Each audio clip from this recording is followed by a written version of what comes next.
Ja, bi to rekla napram omenjenemu tekstu in sem se kar malo borila s tem, ker vseeno ne pišem tako veliko, da bi tako naravno eksperimentirala pa malo preizpraševala formo.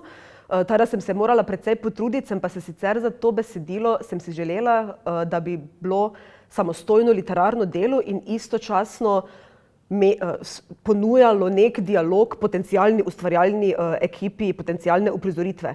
Torej, da bi recimo možnost integralne uprizoritve čim bolj zmanjšala, da je nek nastavek, kako v bistvu komunicirati z soustvarjalci v gledališču, ki nas je veliko.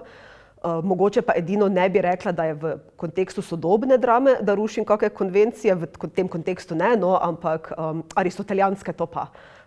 Ja.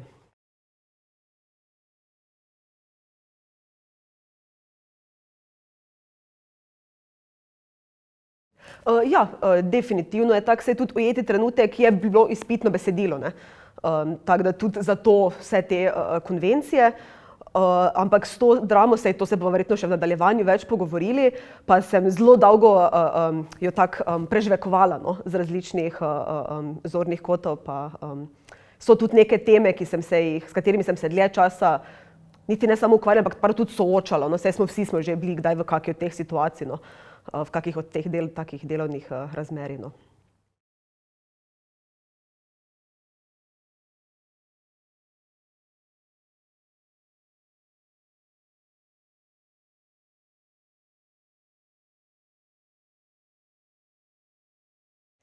Ne, je bilo to že, koncept je tako zasnovan. Pa še enega kot osrednjih vplivov na to bi pa izpostavila Bernardine Evaristo, Girl, Woman, Other, mislim, da bo prevod v letu ali pa dveh objavljen v slovenski, ki je pa dobila Bookerja pred 2 letoma in gre strukturno za zelo podobni zadevi. Torej v bistvu pač različne izkušnje iz različnih perspektiv na eno krovno temo.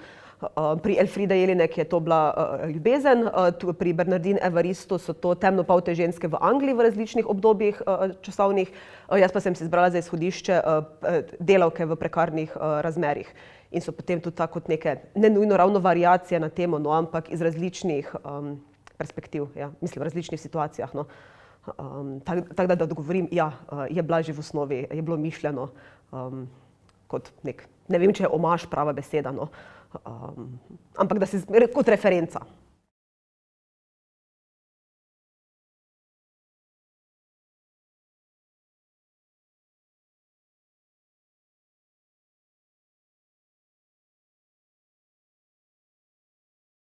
Ja, mislim, saj najprej sem razmišljala tudi o tem, da bi v bistvu tako kot Elfride vzela, Elfride, to sem tako rekla, kot da so prijateljici, Elfrida Jelinek, Nobelova nagrajenka, da bi enako vzela tudi neke že obstoječe literarne like. Samo potem sem kaj hitro prišla do spoznanja, da zdaj v literarnem kanonu ženske prav vznemirljivih karier nimajo, ne.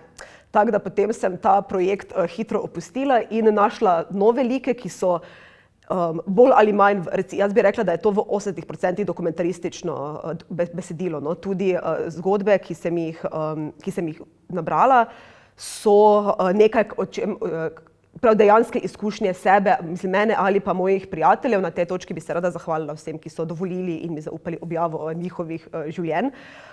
In so res prav dobesedni prepisi, nekih teh bizarnih situacij, v katerih se človek znajde.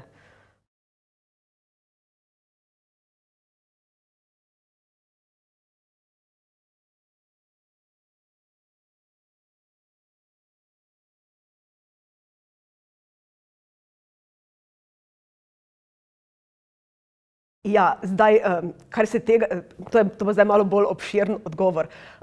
Jaz sem se že dlje časa poigravala z mislijo, da bi bilo res super napisati nek dokumentarističen ali pa vsaj izjemno realističen tekst ne samo o prekarnem delu, ker vemo, da je tudi recimo, da imaš ti espe pa kelnariš je tudi oblika prekarnega dela, ampak prav to samozaposlen projektno delo, ko ima, ne vem, vznemirljive trenutke, je pa tudi veliko obdobje, ko ti iščeš razpise, iščeš partnerje pri razpisih, pišeš ta razpis, pišeš tekst in kako v bistvu to, in prav to res pač bedo dolgočasja tega dela. In potem sem razmišljala, kako to prinesti v gledališko formo, da bi bilo to zanimivo, zato ker zdaj jaz kot gledalka recimo prav z veseljem ne bi gledala v nedogled tega, kako en gleda v računalnik pa tipka, pa si hodi po čaj, pa pol hodi kadit, ne. To lahko pač samo nekaj časa zdrži.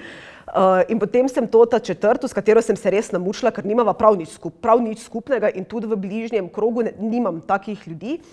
Tako da jaz sem takrat začela na Instagramu celemu kupu teh influencerk followa, da bi vsaj nek vpogled dobila v to, kak njihov vsak dan kakorkoli izgleda. Se pa mi je zdelo pomembno, da jo vključim tudi predvsem iz tega, ker ima otroke, ker to, ko si samozaposlen pa delaš od doma, je še neko dodatno breme hočeš, nočeš. Seveda imajo ti ljudje zelo radi svoje otroke, ampak ti pa do neke mere tudi otežuje delovni proces, ko si ti 8 ur v pisarni, ne. Tako da to, po drugi strani pa tudi iz neke, kako bi temu rekla, politične naravnanosti izhaja vseeno iz malo drugega, kako se to po slovensko reče, naravnanosti. Je recimo edina, ki se manj zaveda strukturnih problemov, spolnih razlik. Je vseeno, ker je recimo v Sloveniji, opažam, da je velik procent ljudi, ki so prepričani, da ne rabiš biti feministka, vkolikor imaš partnerja, ki razume, da se do tebe spoštljivo obnaša. Kar še vedno ne pomeni, da potem kar naenkrat ti problema z diskriminacijo nimaš, ne, nikjer drugje. In kot se potem tudi v primeru vidi, ta mož spoštuje prav samo svojo partnerko, ko gledata skupaj potem serijo, zelo veselo šovinistične komentarje strelja, ne, napram likom v seriji. Tako da to se mi je zdelo tudi pomembno, da v bistvu, da ne gledamo potem samo neke, že skoraj agitprop, nekih, ne vem,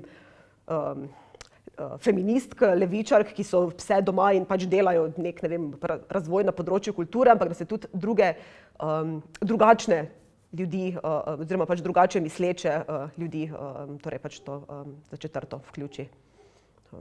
Ja.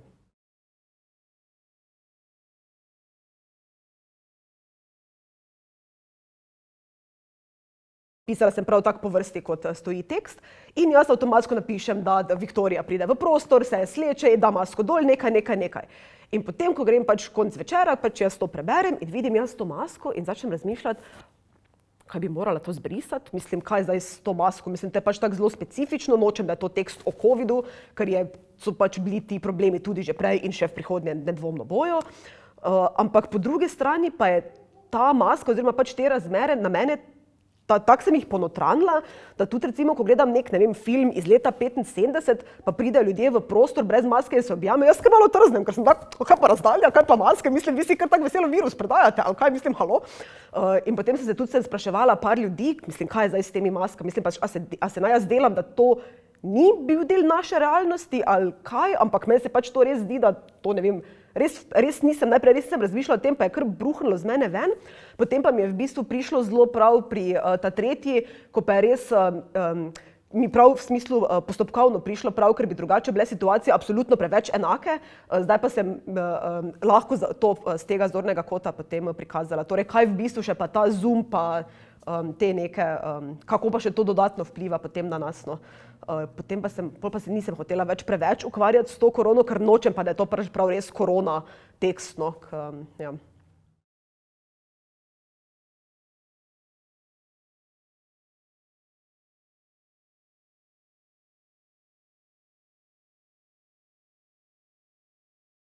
Ja, s tem epilogom sem imela tudi, najprej sem se spraševala, a imeti ta epilog ali ne, kje bi se pa one lahko sploh znašle, pa sem se potem odločila, da bi imela epilog, da mi je preveč nekako odsekano, če končam samo pri 5, da bi nek kontekst bi še jaz tu vzpostavila zraven.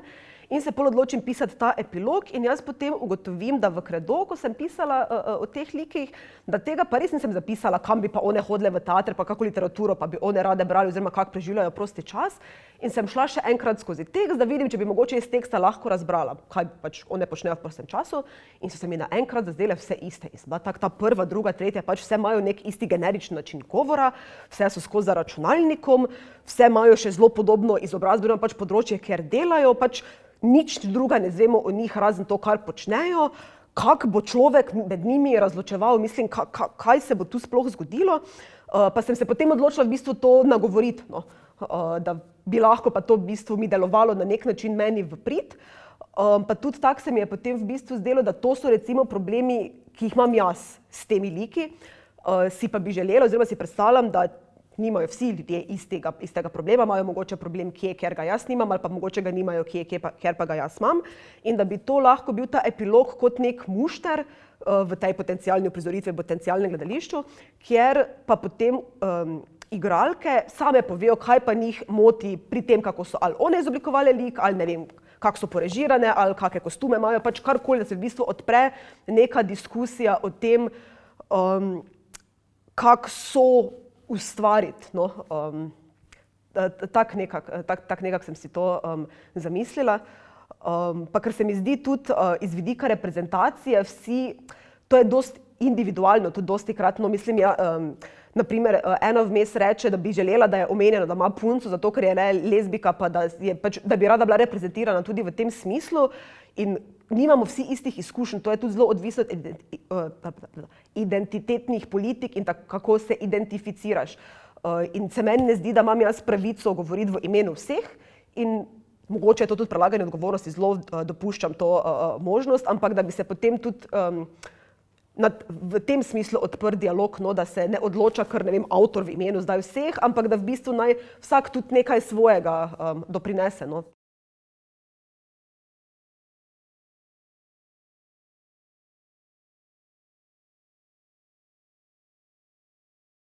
Ja, bi se strinjala s tem, ja. Pa tudi nisem se, ne vem, tako tudi se mi je zdelo, ker je nastajalo prav za natečaj besedilo, me je bilo vseeno potem malo strah, če bo prav to misel sem imela vmes, ko sem brala, pa zato očitno referenco na Drame princes, pa sem se pol zbala, kaj če bo ta komisija res mislila, se pač jaz lahko primerjam z Nobelovo nagrajenko, pa me pol pa sem tako, pa bom jaz prehitela, pa bom kar napisala, da vem, da se ne morem. Ja.